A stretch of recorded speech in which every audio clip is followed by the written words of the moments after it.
Revelation chapter 14. The Lamb and the 144,000. Then I looked, and there was the Lamb standing on Mount Zion, and with him were 144,000 who had his name and his father's name written on their foreheads.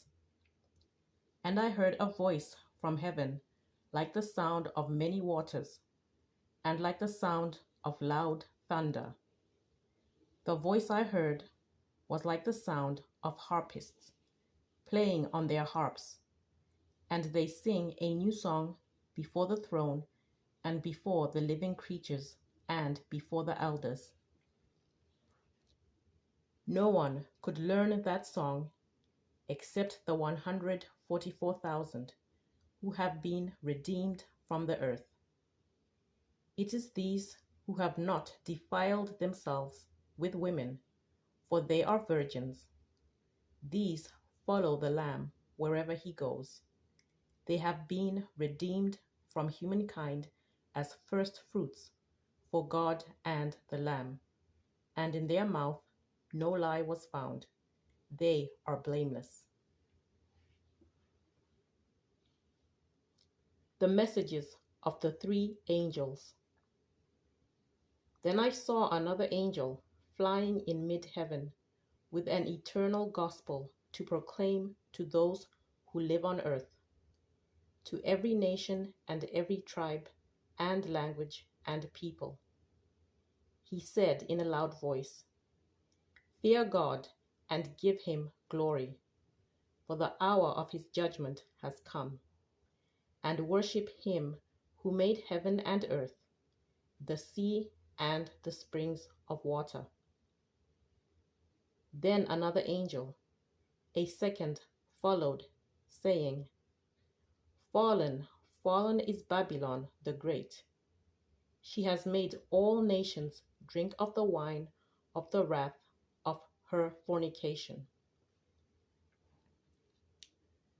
Then another angel, a third, followed them, crying with a loud voice, "Those who worship the beast and its image, and receive a mark on their foreheads or on their hands, they will also drink the wine of God's wrath, poured unmixed into the cup of his anger.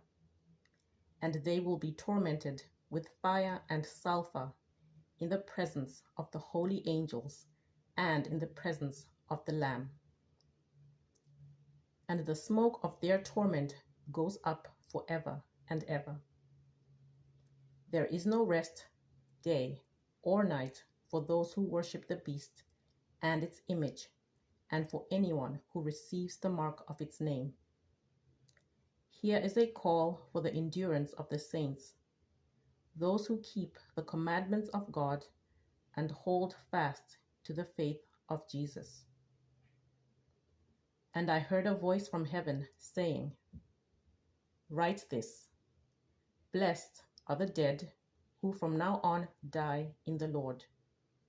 Yes, says the Spirit, they will rest from their labors, for their deeds follow them." Reaping the earth's harvest.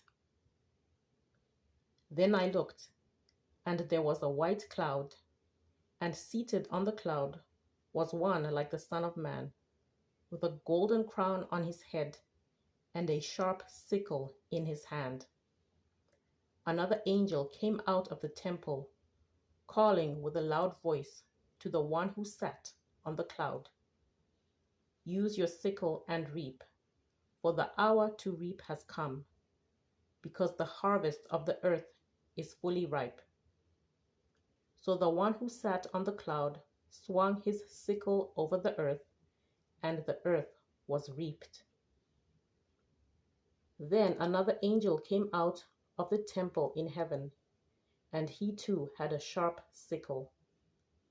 Then another angel came out from the altar, the angel who has authority over fire, and he called with a loud voice to him who had the sharp sickle, "Use your sharp sickle and gather the clusters of the vine of the earth, for its grapes are ripe." So the angel swung his sickle over the earth and gathered the vintage of the earth, and he threw it into the great winepress of the wrath of God.